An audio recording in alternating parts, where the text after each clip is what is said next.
I want to tell you about an essential vitamin you've probably never heard of. If you're a parent or plan to be one, it might be more important to your child's growth than all other vitamins combined, and only you, a parent, can provide it. I call it vitamin N, the word no. More and more children, I find, are suffering from vitamin N deficiency, and they, their parents, and our entire culture are paying the price. Let me illustrate my point with a story that's quite typical. A father, I'll call him Bill, gave his son, age 5, pretty much everything the little boy asked for. Like most parents, Bill wanted more than anything for his son to be happy, but he wasn't. Instead, he was petulant, moody, and often sullen. He was also having problems getting along with other children. In addition, he was very demanding and rarely, if ever, expressed any appreciation, let alone gratitude, for all the things Bill and his wife were giving him. Was his son depressed, Bill wanted to know? Did he need therapy? His son, I told him, was suffering the predictable ill effects of being overindulged. What he needed was a healthy and steady dose of vitamin N. Overindulgence, a deficiency of vitamin N, leads to its own form of addiction. When the receiving of things begins to generate nothing but want for more things. One terrible effect of this is that our children are becoming accustomed to a material standard that's out of kilter with what they can ever hope to achieve as adults.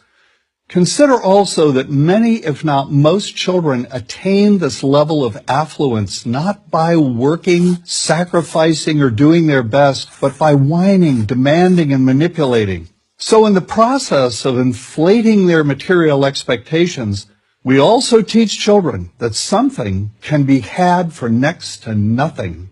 Not only is that a falsehood, it's also one of the most dangerous, destructive attitudes a person can acquire.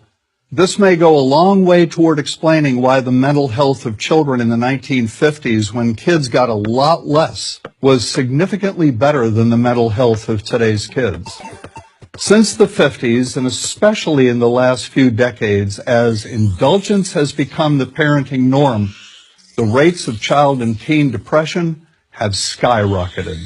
Children who grow up believing in the something for nothing fairy tale are likely to become emotionally stunted, self-centered adults. Then, when they themselves become parents, they're likely to overdose their children with material things. The piles of toys, plushies, and gadgets one finds scattered around most households.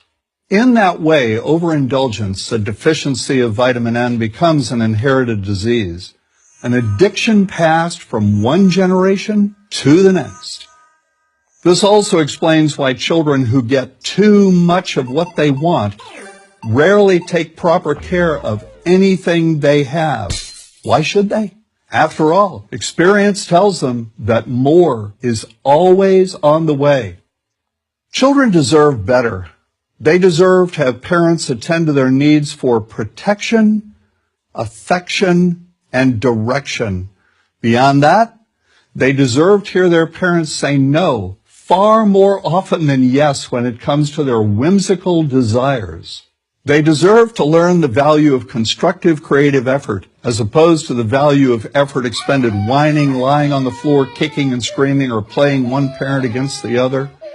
They deserve to learn that work is the only truly fulfilling way of getting anything of value in life, and that the harder they work, the more ultimately fulfilling the outcome. In the process of trying to protect children from frustration, parents have turned reality upside down. A child raised in this topsy-turvy fashion may not have the skills needed to stand on his or her own 2 feet when the time comes to do so. Here's a simple rule. Turn your children's world right side up by giving them all of what they truly need, but no more than 25% of what they simply want. I call this the principle of benign deprivation. No. Vitamin N. Dispense it frequently. You'll be happier in the long run, and so will your child. I'm John Rosemond, author and family psychologist for Prager University.